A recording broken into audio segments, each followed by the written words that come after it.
There is the additional fallacy that the history of black Africa was first interrupted only when the European was first recorded as establishing trading links with Africa in the 15th century, a trade which, like the Holy Word which accompanied it, was eventually made flesh with its development into human commodity in the 17th century. We merely use Cabral, of course, as an example. He's not alone among African intellectuals, African nationalists.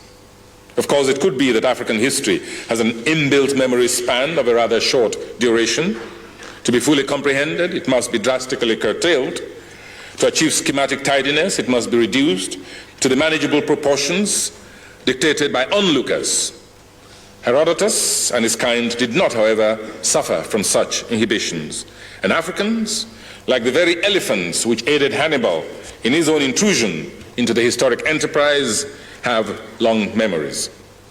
And while it is not exactly viable material for the science of history, that a seer and a musician, as happened recently in Nigeria, should, for instance, pronounce himself the god Horus reincarnated, we may be prodded into a more comprehensive quest for a retrieval of history by such rather esoteric occurrences.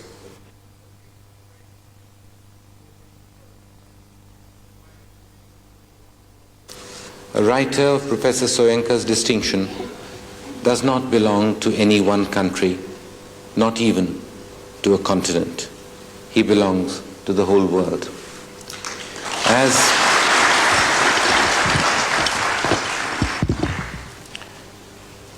As his address today has demonstrated, Professor Soyinka is imbued with an all-pervading humanity, a crusader for human rights.